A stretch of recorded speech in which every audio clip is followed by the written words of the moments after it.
Sa mga ano pala yan guys. Nagbabalag pala ako niyan mga guys. Di ko naisip na nauulan pa pala. At may nakita pa akong pusa na hindi nakawala. Tapos guys, Grabe na po talaga yung ulan.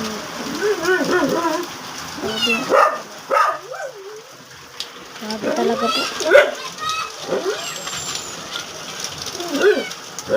Tara po, pasok.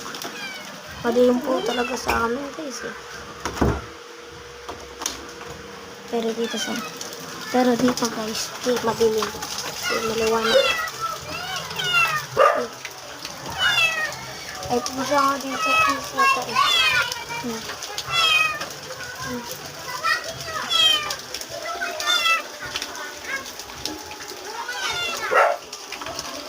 Saka pusa lang ha. Ito po guys ha. For today's video.